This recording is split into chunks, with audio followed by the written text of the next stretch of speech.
Here's the bullshit that's happening now down in Australia.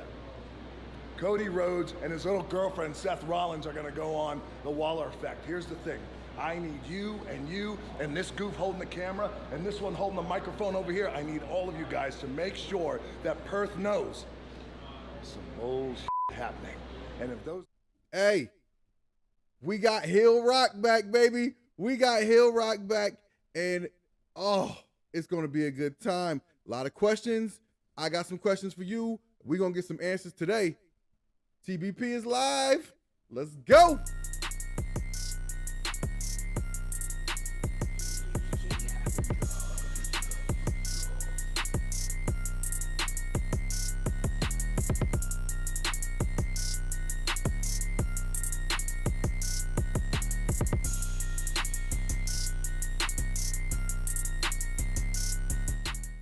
Welcome to the Talkin Bout Podcast. I'm your host, TW. Listen, I know you have so many choices for your entertainment, so whoever you are and wherever you may be, thank you so much for spending a few minutes of your day here with me.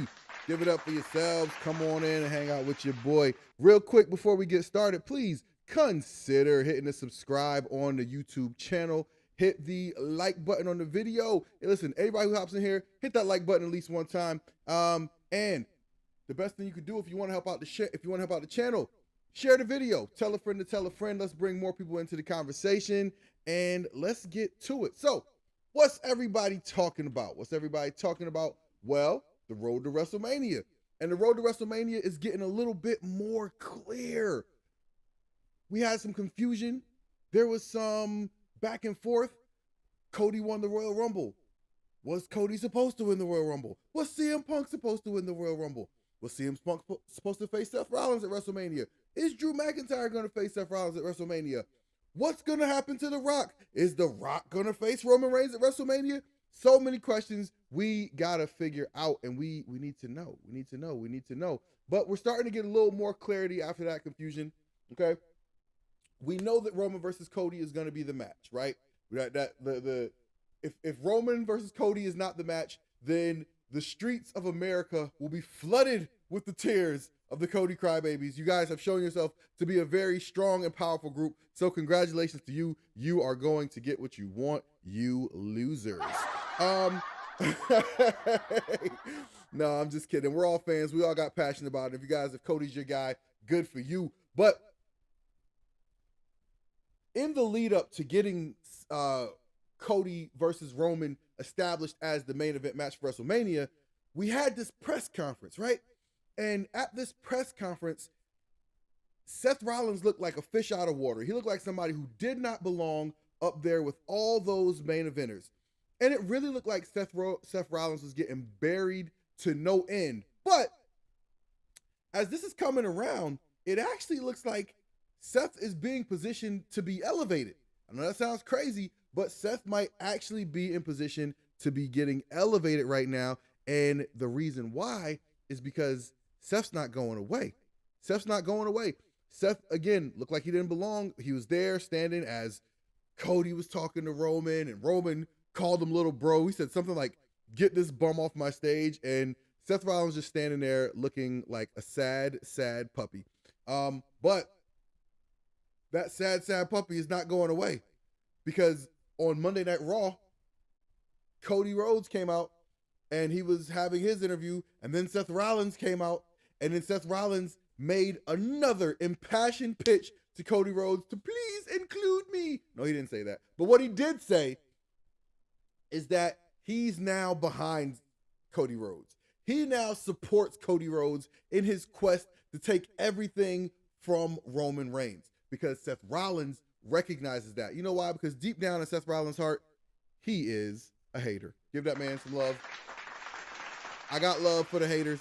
Seth Rollins is a true hater, and he hates to see all the success that Roman Reigns is having, and he wants to see Roman get toppled, and he thinks Cody is the man for the job. And so he said to Cody, look, you got your shot.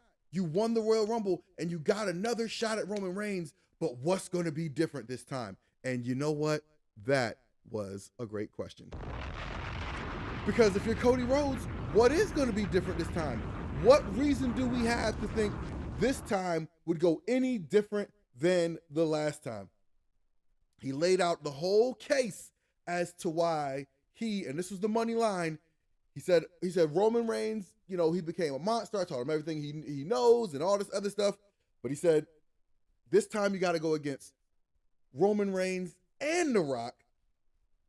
And I am the one man who is uniquely positioned to be your shield.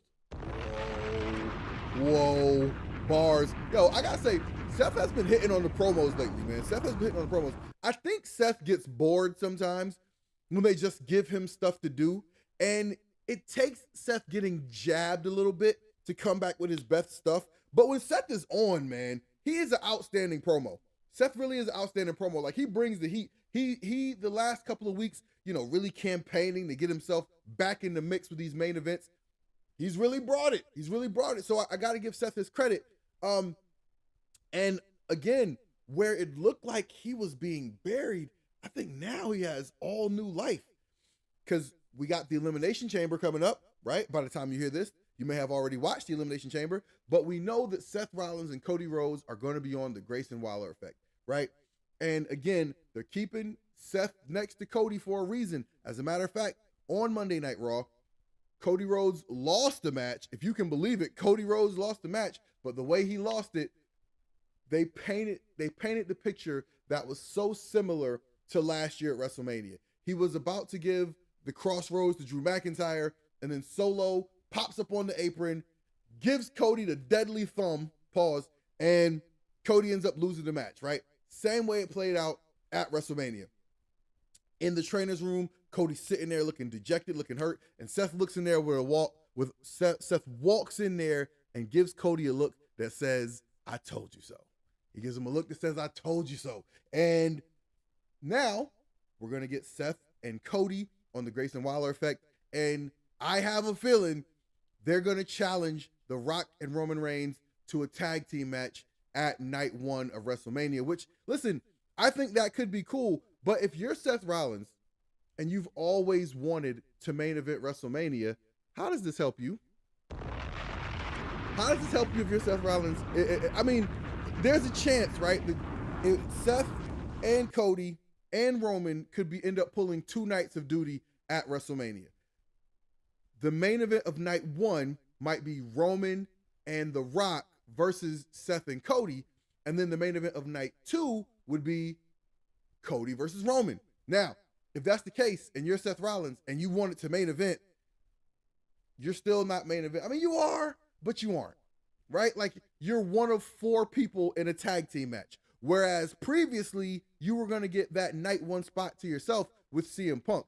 And even though they're putting Seth in the mix for what is going to be the biggest match, he still seems like the odd man out. He still kind of seems like the odd man out. And it's just, it's just weird. Now, here's something that we have a question about. On the other side of this, we had The Rock come out with Roman Reigns on Friday night. Actually, Roman Reigns came out first. He said it's going to be one of the biggest nights in the bloodline. And then he brought out The Rock. Acknowledge me. Of course, he asked everybody to acknowledge him. But after everybody acknowledged him, he brought out The Rock, and The Rock told everybody, that he's now a member of the bloodline. He said the bloodline is the most powerful duo in sports and entertainment. And at one part, he made a line. He said a line that I think just really stuck in everybody's attention. And so let me ask a question. Question for everybody in the chat, everybody watching this video. Drop your answer down below. Here is our first question. The first question we got to answer.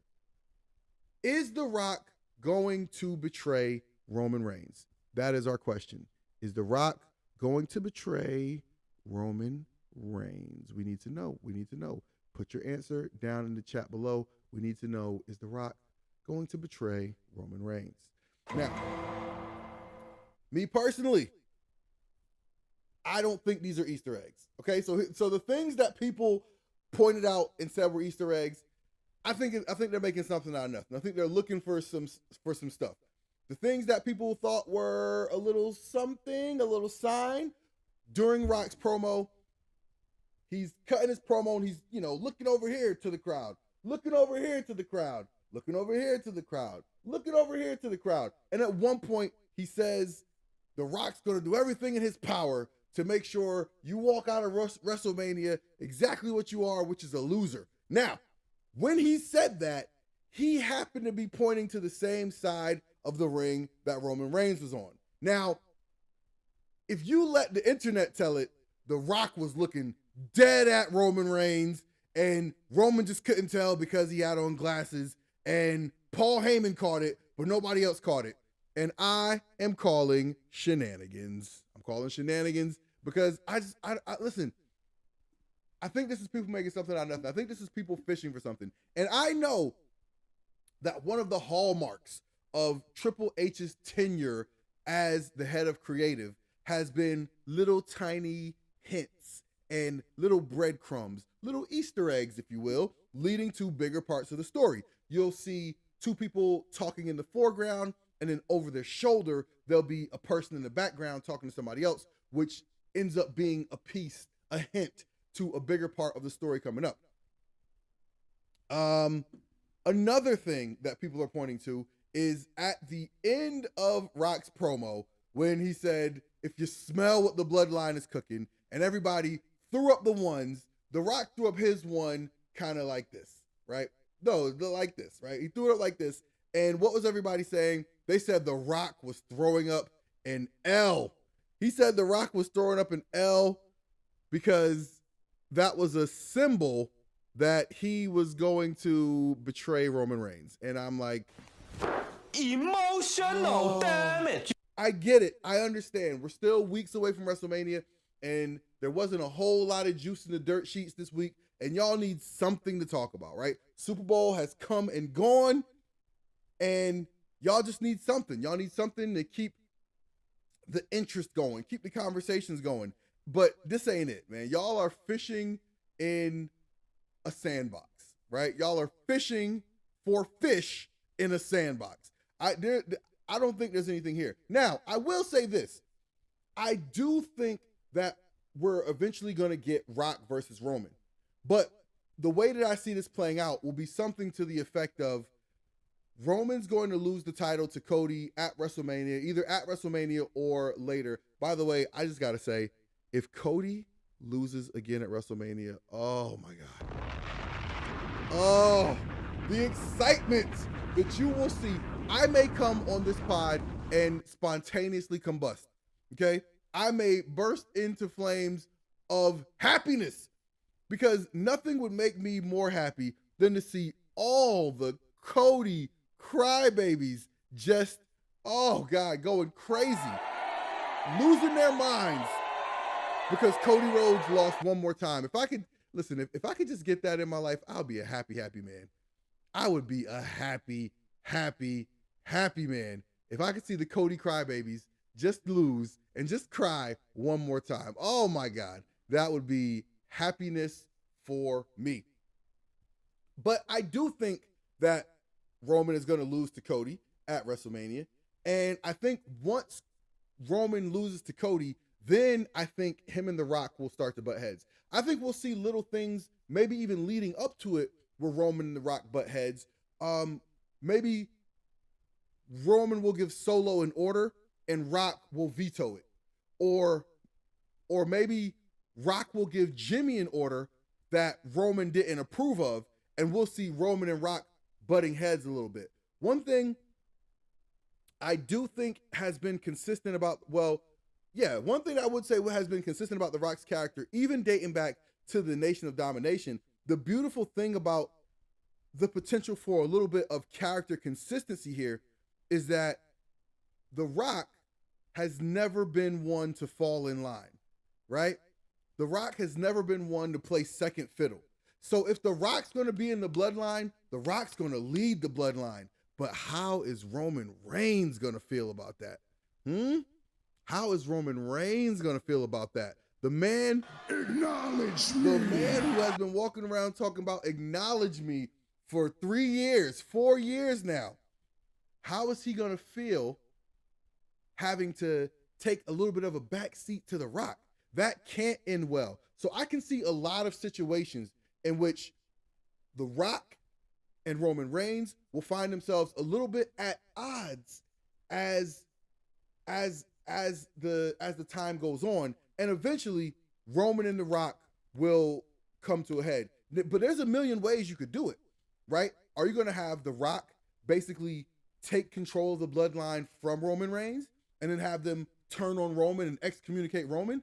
Or are you going to have Roman make the power play to try to kick The Rock out of the bloodline? Eventually, we will get to a Roman Rock head-to-head. But how we get there, I think, is up for grabs. I don't think that this is all a big ploy for The Rock to betray Roman Reigns at WrestleMania and just say, I was on Cody's side all along. That would be some really trash storytelling, in my opinion. I think everybody can do a lot better than that. There's a lot better ways to get to a Rock versus Roman match than having such a simple betrayal just happen and, something that nobody really cares about one way or the other. So I do think that we're going to get to Rock and Roman, but I don't think that the Easter eggs or what people thought were Easter eggs was what people thought it was. I just, I think, look, man, The Rock's a big dude. He lifts weights a lot. Like, maybe his hand don't bend like that. You know what I mean? Like, you never know, man. When you lift weights a lot, sometimes your muscles don't all, you know what I mean? Could have a little cramp, could have a little hand cramp. You know what I mean? Like, these muscles might just be so diesel that he can't close them all at the same time. Or maybe he just felt like doing that. Maybe he's just like, I'm Rock, I'm an individual, right? This is everybody falling in line. All of y'all fall in line, and I'm The Rock. I'm the one. I'm the one. It could have been that. I don't think that this one little gesture, or maybe these two little gestures that people are thinking, I don't think they are what people want them to be. But we're getting closer and closer to WrestleMania, so these things are going to play out. But what do you think? Let me know. Drop it down in the comments. Let me know, what do you guys think? Now, the other part of this is the Cody aspect. And I keep coming back to this because the outcry was so loud from everyone once they thought Cody wasn't going to get his match. All the babies, oh my God, Cody's not going to finish his story, okay? Because there was so much of that, I got to ask the question, what is it that people love about Cody Rhodes so much? Okay? What is it? Because I think a lot of the stuff that people like about Cody that makes him look like a top guy or a main character, or however you want to say it, I think people are going to get sick of that stuff real quick. Let's say Cody wins the title from Roman at WrestleMania. I think people will be booing Cody and turning on him by the time we get to Royal Rumble next year. I think all the suits and the smiling and all the super duper crispy baby face good guy stuff, I don't think that plays well in today's TV landscape. For today's audience, I don't think people want that unblemished, character that doesn't have a dark side, doesn't have an edge. And that's what Cody Rhodes is presenting. So if that's what Cody Rhodes is and is going to be, I don't think people are going to love that. I don't think that Cody necessarily has the staying power to have a super long run. The way that it's happened, I can't believe this has happened so fastly, right? But I watched WrestleMania 31 with my kids about a week ago. And it was really cool because that was about 10 years ago, right? So watching it with my kids are 6 and 8. And my kids had no idea things like Cody Rhodes used to be Stardust, or, Wade Barrett was a wrestler. They barely know who Daniel Bryan is, right? And another cool thing about that WrestleMania 31 is that was like the beginning of the Charlotte Flair, Seth Rollins, Roman Reigns main event era. Now, looking back at that main event, it was Roman Reigns versus Brock Lesnar, and that was the beginning of Roman Reigns' run of WrestleMania main events, right? And if you go back and watch that match, knowing what you know now, you can see how much the company knew about how far Roman had to go in order to be embraced by the audience. And they really put in so much effort to get this guy where he is now. They had him go out there in that first main event, that first WrestleMania main event of his, and take the beating of a lifetime from Brock Lesnar, get screwed out of the championship at the end by Seth Rollins. And people were still not on Roman's side at the end of that. And then he had main event after main event where he just kept losing and losing to Brock Lesnar. And they thought Roman was going to be off to the races immediately after that WrestleMania. I think the plan was for Seth to, steal the title that WrestleMania, then reign as champion for the entire year, and then lose it the following year in Dallas, where, they wanted the champions walking out of that to be Roman and Charlotte, which they were, right? But I think it's supposed to be Roman versus Seth in that main event instead of Roman versus Triple H. And it was going to be this display of this new era. And it's funny now because that new era was almost 10 years ago. And it's crazy, but we've come that far, right? And so Roman has come full circle, right? He was the baby face that the crowd rejected and rejected and rejected, went through a lot of things, became the heel that is undeniably recognized as the top guy, the lead character, and all of that. And the Roman babyface run, I said all that just to say the Roman babyface run is coming, right? Because that was always the plan. When you saw Roman roll out there in WrestleMania 31 with the blue contacts and getting his butt kicked around by Brock Lesnar, that's the guy they always wanted to be on top, the hero Roman. And maybe after going through all of that and even coming back as a bad guy, maybe getting betrayed by The Rock can be the thing that gets Roman to that next level as the heel bad guy. Now, as the hero good guy. Maybe the catalyst to get Roman over as a good guy truly will be a betrayal by The Rock. And not only betrayal by The Rock, but after he's betrayed by The Rock, now he's got to get the title back, right? So he's got to get the title back from a heel, Cody Rhodes. One thing about Cody Rhodes, you guys got to remember, you guys are campaigning so hard for Cody Rhodes to be champion, but Cody Rhodes is about the same age as The Rock. I mean, go ahead and Google what their actual ages are, but they're around the same class, right?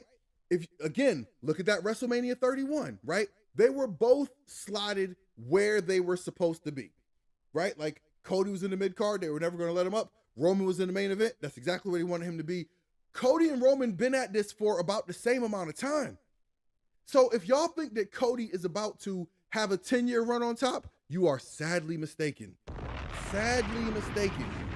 Cody is going to have to maximize his time on top in the spotlight and do as much as he can. And if you really want to do as much as you can, your job is to do the best business you can. And whether you like it or not, the best business today can be done working with Roman Reigns. I don't make this up. I don't make the news. I just report it. I don't make the news. I just report it.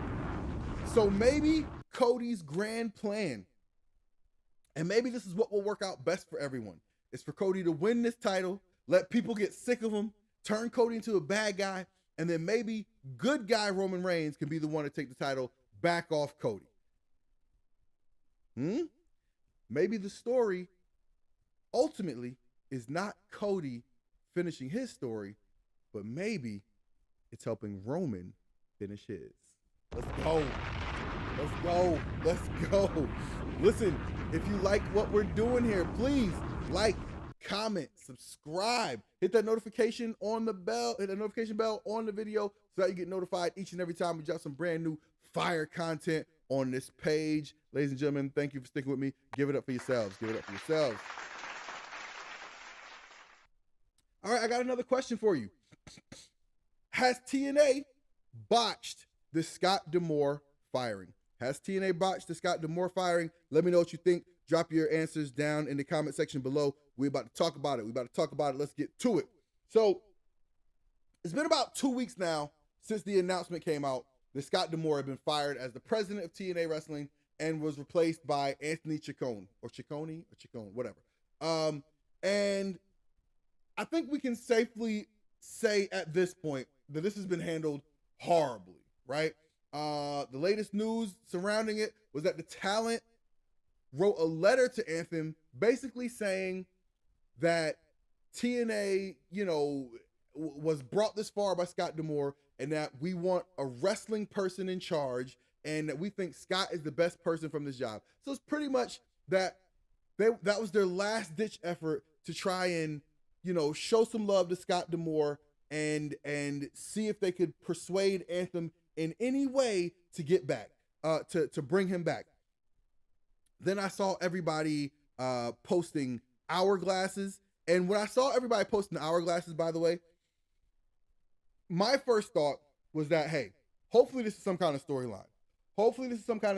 Because nobody's talking about TNA wrestling, right? That's the problem. We had gotten to January. Everyone was waiting for the rebrand at Hard to Kill. They did a fantastic match with Josh Alexander and Will Ospreay, and the momentum was up for TNA. The momentum was as high for TNA as it has been probably since 2005. TNA excitement was at a level it had not been in a very, very, very long time. And now, nobody is talking about TNA wrestling. Nobody's talking about Jordynne Grace being a rising star after her appearance in the Royal Rumble. Nobody's talking about Josh Alexander and what he's going to do to try to work his way back to the World Championship. No one's talking about the promising future of guys like the ABC or the Rascals or Zaya Brookside, right? Nobody's talking about any of that. All anybody is talking about when it comes to TNA is the Scott D'Amore firing. Scott D'Amore wanted to put a group together to purchase TNA, all of this stuff. Does it have anything with him dating Giselle Shaw and all this other stuff? Anthem botched this firing so badly. They botched this so badly, okay? I think part of the reason that they made this move was because they looked over at WWE and they saw that Nick Khan, being a business person, a former agent, right? He's become the CEO of WWE and he's initiated so many moves that have made the company so much money in a short amount of time. And I think they have this person, Anthony Ciccone, and they think that he is the businessman to help make TNA more profitable. Now, I don't blame them for having that thought process, but here's the thing. If you're going to try to do like WWE, then you got to do like WWE. Because one thing that WWE does is they pivot better than anybody. When WWE has a scandal, they got a distraction right there ready to go. Okay? Vince McMahon's got another lawsuit coming out. Oh, CM Punk returns. More Vince McMahon news. The Rock returns. More Vince McMahon news. Cody Rhodes, right? Like WWE always has that distraction ready to go so that the bad news doesn't linger. And that is where TNA has failed to follow up so badly. Because you got podcasts and podcasters who don't even watch TNA and admit they don't even watch TNA talking about TNA and this firing. They're not talking about, is Moose going to be a good world champion? No surrenders coming up. Is Moose going to defeat Alex Shelley? Who's the best wrestler in TNA? What's the best match in TNA? Like, they're not talking about any of that. The only thing they're talking about is this. So that's one thing that TNA has done horribly bad. They weren't prepared for when the bad news comes, right? You got to have something to help you just distract the people and get their mind back on the product, because they've missed so badly. So badly. I mean, like, it's just but since we're talking about TNA, right? And then here's the thing, there's not even a whole lot of follow-up there. Thank God I saw Moose out doing some media rounds to promote. They have some events coming up in New Orleans this weekend. And I saw Moose out there promoting them. He was going to radio shows, and he did a live stream from the arena. I think he snuck in there, because I'm pretty sure during the live stream, somebody from the arena came and tried to throw him out. But Moose is out there promoting the product, trying to get people back. He did a podcast interview with somebody, and during the podcast interview, he pretty much said, hey, look, that letter was a last-ditch effort on the part of the talent to try and see if we can save Scott's job, bring Scott back in, but that's pretty much all it was. So saying that, he just pretty much let it be known that, look, we tried it, right? That was our boy, and we hate the fact that he got done dirty and kind of, they snuck him out like that after he did all the work to get TNA back up to where it was a respectable name. But at some point, you gotta move on. You have got to move on. You can't keep harping on the bad news, because if all anybody is getting from you is bad news, they're going to move on, because nobody wants to sit here and just deal with the bad news. This is entertainment. Wrestling is entertainment. We watch wrestling to have a nice escape from our day, from whatever is going on, whether it's work or kids or your wife, whatever it is that you like or don't like that's going on in your life. You sit down and watch whatever you watch on TV to let your brain unwind, right? And if I can't watch my wrestling show without worrying about the outside nonsense, I got no interest in watching it. Maybe some people do. Because if you pay attention to social media, there are some people who promote these wrestling companies like it's their job. There are people out there who promote these wrestling companies like they are getting paid for them. And you know what? I applaud you guys. Good for you. Good for you. But what I will say is that you will enjoy those wrestling companies much more if you put that energy into pushing them to be better, right? Push those wrestling companies to give you good stories that you care about, right? I saw a fun post on TikTok where this creator was talking about what matches he would show to somebody to if somebody had never seen wrestling and he wanted to show them wrestling to get them excited about it. He gave a list of matches that he would show, and one of them he said was like Johnny Gargano versus Adam Cole from TakeOver, one of the Will Ospreay and Kenny Omega matches. Like he had, a few, the Sasha Bailey match from TakeOver, a bunch of, wrestler matches. And it's funny because I was watching this and I was thinking to myself, I wouldn't show anybody any of those matches. Because to me, the stuff that's always given me my greatest memories from wrestling is the stuff that has feeling. Feeling. Just off the top of my head, some of my best favorite wrestling memories. To me, look, I haven't seen a lot of those matches. I've seen the Bailey Sasha match. That was a great match. But that match had a great story to it, right? That match had a great story to it. I'll take a moment like CM Punk versus John Cena at Money in the Bank 2010. I will take that as a favorite wrestling moment to show people as to why I like wrestling. Give me that 10 times out of 10. Because moments like that, that's what makes you want to go to the show. Like, I can sit down and watch Will Ospreay versus Ricochet and be entertained and dazzled. Oh my God, look how many flips they can do. That's amazing. I can't do that. That's so cool, right? That's cool. That's great. That's dope. I like it. I love it. You like it. I love it. Okay.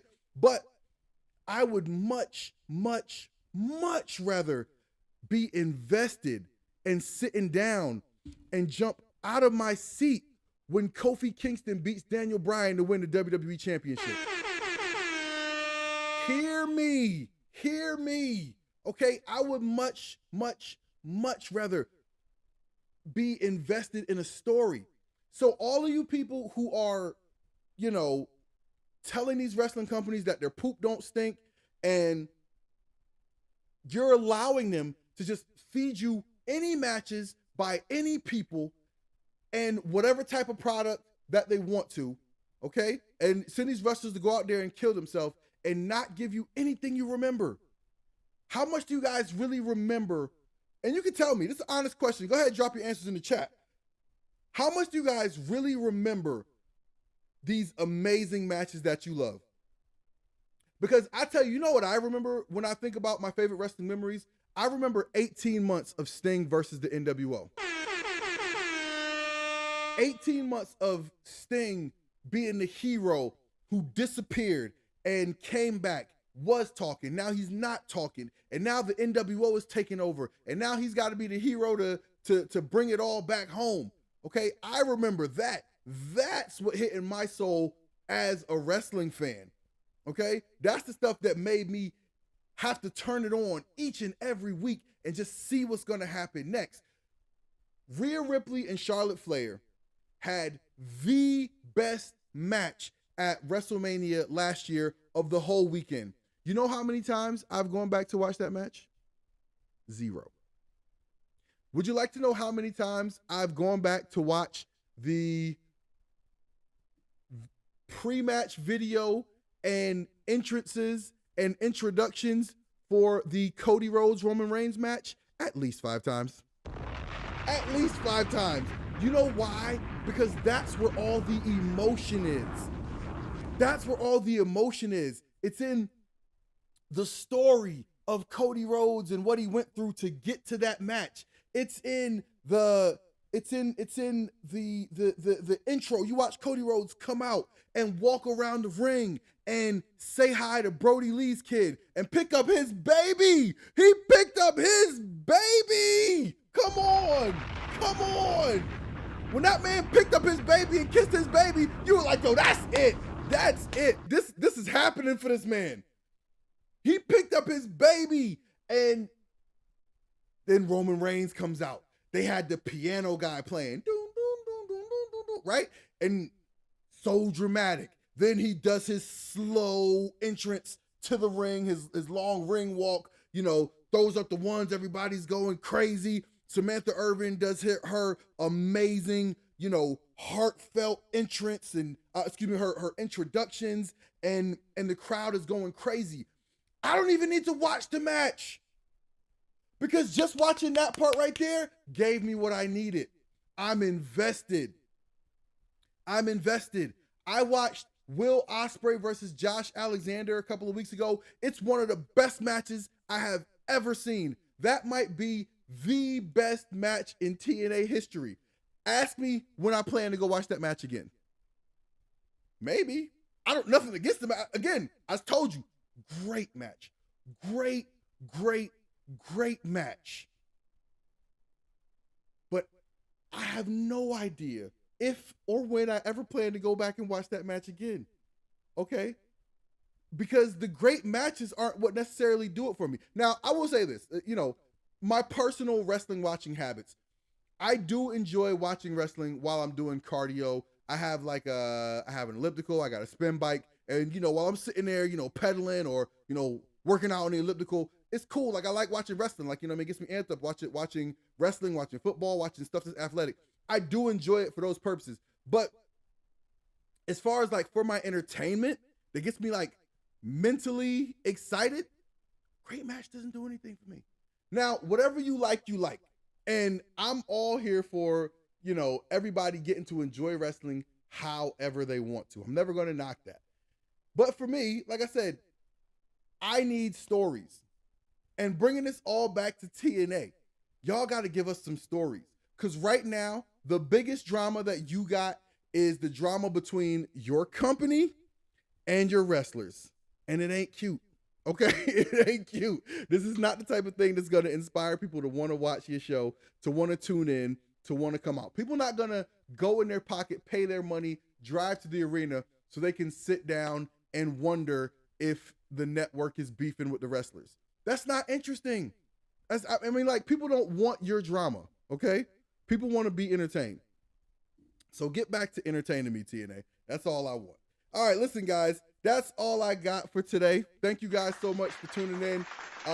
Listen, if you like this pod, please hit the like button on the video, hit the subscribe button on the channel.